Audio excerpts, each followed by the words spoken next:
Une Europe de l'ambition d'une démocratie vivante. Res je lepo, da se lahko pogovarjava v maternem jeziku v Evropskem parlamentu. There are still some who blame this war not on Putin's lust for power, but on Ukraine's thirst for freedom.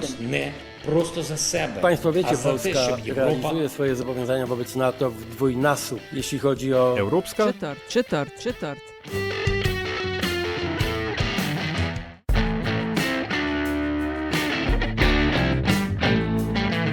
Spoštovani in cenjeni, dobrodošli v podkastu Evropska četrt, podcast o vsem, kar vas bo zanimalo o Evropski uniji, pa niste vedeli, koga vprašati. Evropsko četrt vodi vam Nataša Briški in Aljaž Penkov-Bitenc. Podcast domuje na spletni postaji metinalista.si, v vašem nabiralniku pa sveža epizoda takoj, ko je na voljo. Nataša, pred dobrim mesecem se je v Ljubljani odvijala mednarodna konferenca o dezinformacijah, propagandi in drugih tovrstnih grožnjah demokratični družbi, imenovana Dezinfo 2025. Eno od področij, ki dezinformacije močno ogrožajo, je seveda znanost. Ta je ključna za oblikovanje javnih politik za skupno dobro, pa četudi je včasih politično neprijetna. A ko na oblast pridejo populisti in demagogi s proti-znanstveno retoriko, ki zanikajo podnebne spremembe ali učinkovitost cepiv, ki ne verjamejo neprijetnim podatkom in ki znanost razumejo zgolj kot potrjevanje njihovega genija, takrat stvari postanejo resne. O tem sem se pogovarjal z eno od sodelujočih na konferenci, doktorico Jennifer Jones, direktorico Ameriškega centra za znanost in demokracijo. Thank you for having me. I'm Dr. Jennifer Jones. I'm the director of the Center for Science and Democracy. It's part of the Union of Concerned Scientists. We are a nonprofit based in the United States. We were started over 50 years ago by scientists at Massachusetts Institute of Technology who were standing up and opposing nuclear weapons at that time. And today we're a science advocacy organization. We both develop science and research to inform good public policy, to support people and the planet. And a very warm welcome to European Quarter podcast. And right out of the gates, I think is the American expression. We often hear that science essentially is apolitical. And whenever there is a debate on science policy or science, hot scientific topics, people will inevitably say that you should leave politics out of it. But you yourself said, and I think many people would agree, that science and scientific fact and scientific method is one of the pillars of democratic society. So how do we reconcile the two or three positions? First off, I have to take a moment to say this is my first time in Slovenia. What a beautiful country. I have been here a few days and loved it. So I would be remiss if I didn't say that. And the people have been so welcoming. So indeed, when we think about science and all it brings for public health, for the economy, for, the protection of nature, we have long believed and fought for the idea that science and research itself, when done, should be free of political interference. So, you ask a big question in science, we need cleaner air, or, we want a new vaccine, and then you leave it to the experts to devise the actual research study, to decide what data we should collect, and the experts do the analysis. And then we leave it to those experts to determine the results. Now, that evidence then gets turned over to the decision makers. The decision makers, i.e. politicians, are of course welcome to use it to do what they want. But we have always believed and really depended on the fact that science itself, that the production of it should be free of political interference. And science is absolutely a pillar of democracy. In the United States, from when we think about elections are based on the number of people that we have in the U.S., the census, a number of other policies and laws that are dependent on how the data is collected. That is now under threat by Trump and the administration. When we think about the pillar of democracy, that for us to be able to show up as people in the world, in our communities, we need to be healthy. We need to have access to clean air, to clean water. And in the United States, people have a legal right to inform the policy, to tell the federal government, this is what we want, this is what we need out of the specific scientific policy. And that is now being removed. So the ability of the public to participate in the creation of laws and policies is being stripped away. You mentioned scientifically based policy decisions, but in 2016, which in terms of liberal democracy is kind of annus horribilis, with the first Trump administration and the Brexit vote and everything. In Brexit vote, Michael Gove, the conservative minister at the time, famously said people have had enough of experts. And sadly, it turned out to be true. So why are scientific research, why are scientists such a threat to a certain breed of modern politics? So I think if we look at Trump, if we look at his rise to power in his first administration, but certainly in this current administration, you know, him and his cronies, his supporters, they will do anything to maintain power. They want power, I think, both for profit, so they can get richer, so their supporters can get richer, and so they can push their ideology. Sadly, there's a long history even before Trump. If we, go back into the Middle Ages in Europe, where we would have seen scientists as truth tellers be persecuted by governments. Trump is not the first in the United States, the first president to go after scientists. At the Union of Concerned Scientists, we've been tracking these so-called attacks on science for decades. Republicans have done it, Democrats have done it. But what's new and different is the sheer scale at which Trump is doing it. And essentially, he wants to remove anybody that stands in his way. And so scientists, indeed, as truth tellers, as people who produce the facts and evidence that show the harms that he is causing, that is the goal, is to remove and silence those people. And that includes the science that stands in the way of their corporate greed, and with that, I'm thinking about climate change. Trump is propped up by oil and gas, by industries, the chemical industry, those people who benefit off of polluting the planet, those people that benefit off of sacrificing public health, and they get richer doing so. You mentioned the litigation option as a way to make sure your voice, people's voice, the scientist's voice, is heard, especially in terms of revoking grants arbitrarily.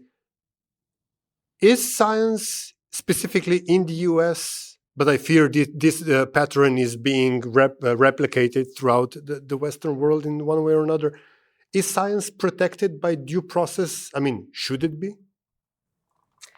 Wow, I love connecting that concept of protecting science to due process. So, first off, so many things the Trump administration are doing are illegal, and not just in science, but in every sector. So, at the Union of Concerned Scientists, we have been advocating for many years for legislation called the Scientific Integrity Act. It is a piece of legislation that, if passed and adopted as law, would keep the politics and the political interference out of the creation of science. It would require that agencies like our environmental agencies, our health agencies, that they protect the scientists who do the work to do it free of the political interference. Again, now once they produce that science and the data, it goes to get used by the decision makers. We understand that, elections have consequences, that politics will have a role. But from the very beginning, we at least have to keep the politics out of the creation of that science. So we've been pushing for that for years. I do think what we're seeing now is extreme by the Trump administration. We've tracked nearly 500, again, what we call attacks on science, the halting of grants, the stopping of scientists from speaking to the media, the stopping of scientists publishing their research, firing of scientists because they refuse to rubber stamp and do what Trump and his political appointees tell them. Thousands and thousands of scientists have been fired, grants have been halted, and this is done both to stop the production of some of that research, but also it is absolutely an authoritarian tactic to silence and chill people. Most scientists don't want to be involved in politics. They're experts who have spent their careers training in their specialty. They just want to be left to do their work. And this campaign of fear and intimidation is meant to stop anybody from opposing Trump and his cronies. When you say nearly 500 attacks on science, but every single one of those has a knock-on effect further down the society, be it in terms of family members not actually being able to put bread on the table, research being cancelled, international aid being withdrawn, etc., etc. So is this showing up already? Absolutely. So indeed, every one of those, as of September, 476 attacks to be exact. You can go to our website. We update that monthly. Every one of those attacks can involve hundreds or thousands of impacts. For instance, a single attack might be a bunch of grants that were canceled, but those grants were supporting dozens, hundreds, maybe thousands of researchers around the country. So with the cancellation of grants, those impacts were felt in some cases immediately. The funding was stopped immediately. The checks no longer went to the universities, no longer went to the hospitals, the research institutions. So the impacts for each of those people have been felt differently. Some universities have been able to continue paying those scientists in the meantime. I personally know graduate students in the final years of their research who lost their funding and now basically are taking loans and taking, finding other ways to continue even just being a student, let alone doing the research. So the impacts, for the research being done have been immediate, but we will also certainly see now impacts for months, years, and sadly generations to come. When we look at climate change policies that have been revoked, pulling out of the Paris Accords in the U.S., a critical piece of legislation, the Endangerment Act, which basically says climate change is a danger. We have to, as a federal government, work to solve it and create policies to navigate into the future. That has been halted. As you mentioned, the flow of aid around the world, the collaboration of scientists going to conferences, writing papers together, all of that has been stopped. And then, one other thing that is felt immediately, but I think is really worrisome for the long term, is that we are losing the next generation of scientists. So in the United States, so many young people, young university students, they get their first experience in science, oftentimes supported by federal grants or federal research dollars. So if I'm a student and my professor has a grant and let's say they're working on water quality, like in the state of Florida, we have scientists work on water quality. I probably hire some students to help me do lab analysis or to go out into the ocean and collect samples. And if those grants get halted, those students no longer get opportunity to get that hands-on experience. So by removing that funding, you're removing the ability of so many students to get that first experience. And it's that experience that they then use to build on and build on and build on and find a career. Certainly that chilling effect that is meant to scare and silence scientists is also scaring that next generation. Scientists, again, they don't go into this, young people thinking, I want to be attacked, on Twitter. And now you have, Elon Musk and, his troll army finding any reason to start attacking public scientists that were working for health agencies or environmental agencies, just doing their work quietly, and now being attacked by the troll army. So that next generation we're losing them, and it will be felt for decades to come. This brings me to the question I've asked you during the conference. How do you tackle this? How do you combat this? Because it seems that these are two different worlds colliding, a world where facts and research and scientific method and, for the lack of a better expression, logical thinking matters, and the other world where not only is the reaction instinctively emotional, but it's also instinctively aggressive, because it's the aggression that wins the day. So the scientists, the scientific community need to get into the fights, or has it already lost by going into the fight? I think sadly, so many people in America don't necessarily understand or appreciate the role that science plays in our daily lives.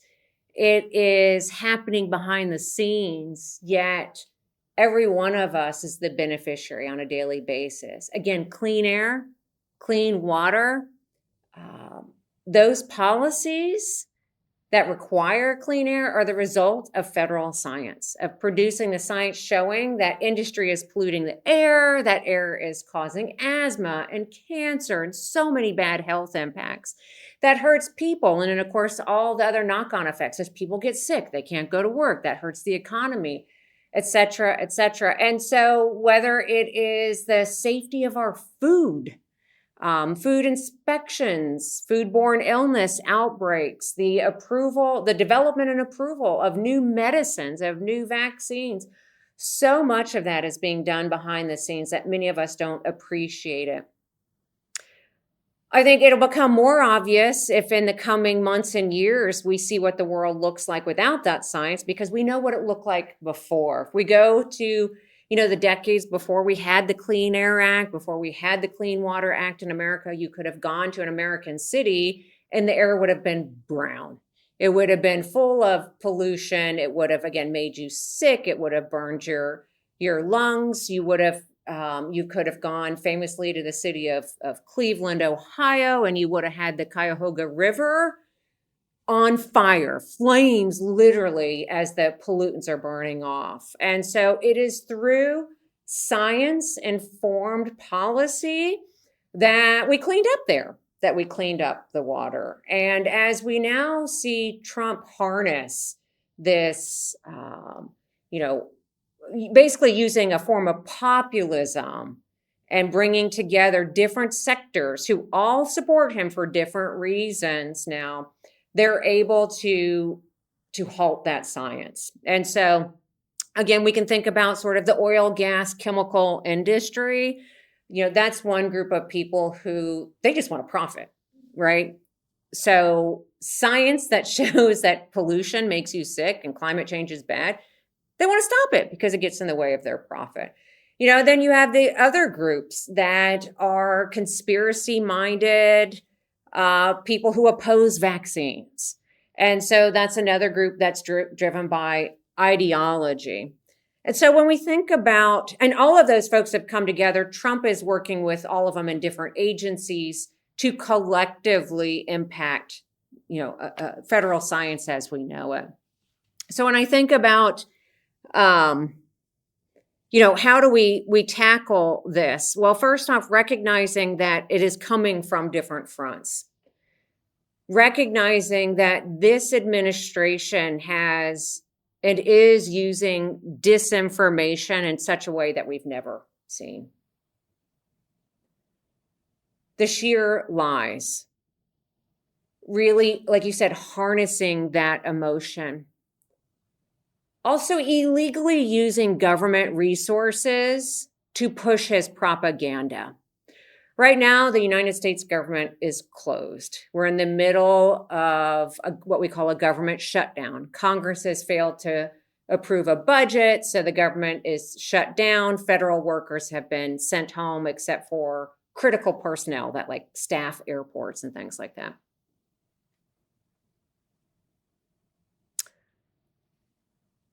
It is illegal, but Trump is still using this moment to push his disinformation and politics. Right now, if you go to an American website, let's say you want to go look at Department of State's travel advisory. So I know, do I need a visa to go to Slovenia or not? I don't know. Let me go check the government's website.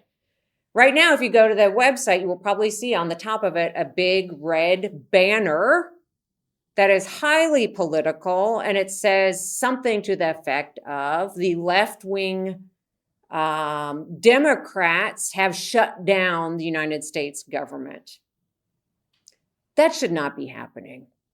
Sending out every government, if you get a government check, Social Security, like a pension, if you're the recipient of any government service, you are probably getting letters and checks and things that include this level of government disinformation from Trump. All of it's illegal. Lawyers have filed suit. This is working its way through the courts. So I mention this because when we think about how do we tackle this problem, we have to understand the sheer scale of disinformation that is being used. You know, it's also important to recognize, and I'm not a political analyst, so I can't give like specific numbers and data, but, you know, certainly we understand that Trump also, you know, got elected by using social media. And by using podcasters and influencers, and so spreading disinformation that way, controlling who's allowed to attend press conferences and not. And then when it comes to science, you know, he has since passed some policies, the so-called gold standard science, which is anything but. I call it fool's gold. He is using that policy to basically control who can speak, what science can be shared with the media, what science can be publicly shared. I think there's a foreseeable future where it would be unprecedented in American history, where you will see federally funded science be required to be published only in federal journals. Essentially, it's conceivable if you receive federal dollars to do your research, you would have to publish that in a journal owned and operated by the federal government. And you better believe that the people controlling that journal will have been appointed by Trump. And only the science that makes the case that they want will be allowed. This does not bode well not only for the future generation of scientists in the US, but for the current scientific crop as well. What's in store for them? For you, if you will. Well, indeed. I mean, you know, it's really important to recognize that science, federal science, right? So this is tax-funded or tax dollars that go on to support, again, the research grants, the federal agencies themselves that produce science. We have long known, and I believe a Nobel Prize was just awarded for the recognition that science, research, innovation, and discovery are enormously important economic generators. Depending on what study you quote, you might see that for every dollar invested in research and development, it could produce more than $2 of economic gain. So aside from the lost science itself that's being done, the economic impacts will be enormous. There are the individual impacts, those people that have lost their positions, their jobs. Some of them I know are seeking science asylum in European countries who have opened their doors, who have opened their wallets to try and attract and host some of these US-based scientists. Certainly, American universities are also at risk here. because for our universities that do research, and not every American university or college does research, but for those that do, the loss of those dollars puts their systems at risk.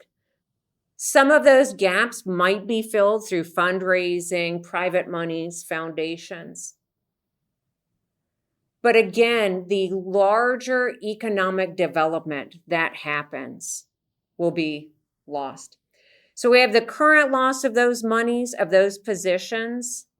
You know, if you think about the amount of patents, you know, those, again, technological innovations that go on and create the jobs and economy, you know, so much of that is being put at risk. And so I mentioned that loss of the future generation as well. I think it's the scientists being most impacted, like immediately right now, are indeed sort of that middle career scientists.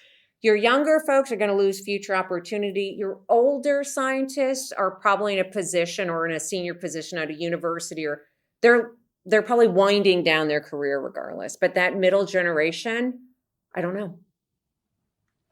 And just one final question. I find this concept really intriguing. You mentioned the 2 Ds of democracy, the big one, the capital D, and then the smaller one, but the smaller one doesn't seem to be necessarily less important. How do you define them? How do you see them as important? Yeah.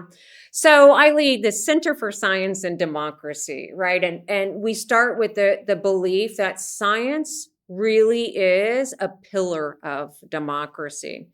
And when I use that word, I think about the big D, a capital D of democracy. And by that, I mean formal electoral democracy, what many of us think of when we think of democracy, elections, etc. And so science is crucial for those. I mentioned the Census Bureau data, you know, how our congressional districts are drawn, the provision of government services, etc.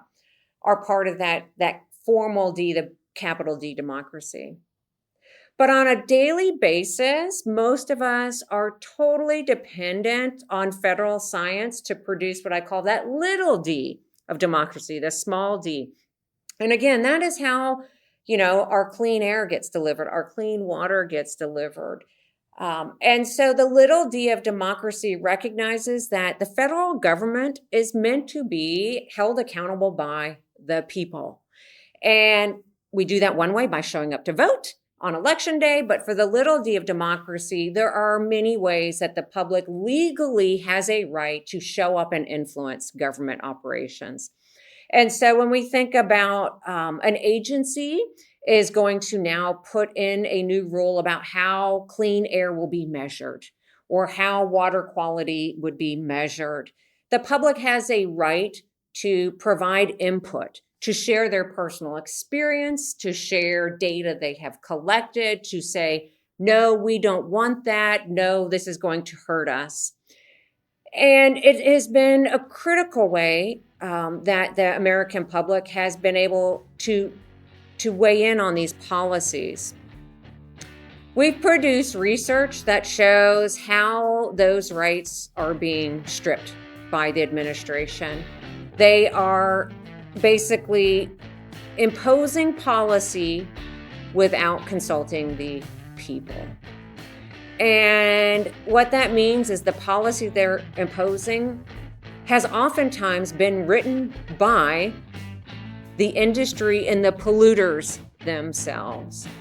And by denying people the opportunity to weigh on, they're going right to passing that policy, adopting it, and now letting those polluters pollute, profit, and keeping you silenced along the way. Dr. Jennifer Jones, thank you so much and good luck. Thank you very much.